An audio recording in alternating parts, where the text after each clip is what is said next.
સૌરાષ્ટ્રમાં વરસાદ મોટાભાગનું જળસંચય વરસાદ આધારિત હોય છે. વરસાદને કારણે જે ડેમો પૂરા ભરાયેલા ક્યાંક વરસાદના અભાવને કારણે ડેમો ખાલી હોય છે. પરંતુ સૌરાષ્ટ્રની પ્રજાના ભરોસો છે ડબલ એન્જિનવાળી સરકાર.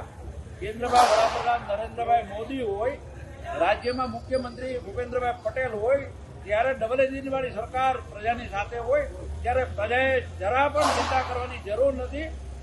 નર્મદા કે જે નર્મદાના અવતરણ માટે વડાપ્રધાન નરેન્દ્રભાઈ મોદીએ વડાપ્રધાન પદ ગ્રહણ કરી અને ફક્ત થોડાક દિવસોમાં જ દરવાજા મૂકવાની મંજૂરી આપી, ઊંચાઈ વધારવાની મંજૂરી આપી. જે નર્મદામાં અત્યારે 70%ની આસપાસ પાણી સંગ્રહ થયેલું છે, 67% જેવું પાણી છે.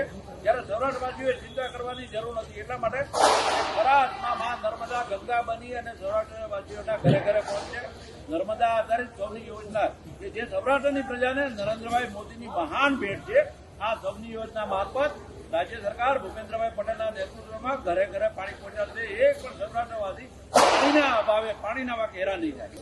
સૌરાષ્ટ્રમાં બધા ડેમો ડૂબી નથી રહ્યા, થોડાક ડેમો ડૂબી ગયા છે. પરંતુ એનો પણ રાજ્ય સરકારની પાસે ઉકેલ છે. એટલા માટે કે જ્યારે આપણી પાસે નર્મદા બંધ જેવો વિશાળ જળરાશિ ઉપલબ્ધ હોય, એ નર્મદામાં આજે 67% કરતાં પણ વધુ પાણી જમીન સંગ્રહ થયેલું છે.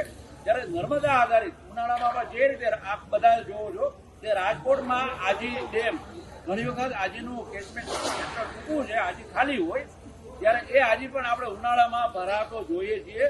તો રાજ્ય સરકારની કામગીરી હજુથી એવી છે કે પ્રજાને ભરોસો છે. જે રીતે આજી ડેમ નર્મદાની પાઇપલાઇન દ્વારા ભરવામાં આવે છે, એ જ રીતે સૌરાષ્ટ્રના જે ડેમોમાં પાણી ખાલી થઈ જશે ત્યાં રાજ્ય સરકાર યોગ્ય પગલાં લઈ સૌરાષ્ટ્રવાસીઓને પાણીના અભાવે હેરાન નહીં થાય.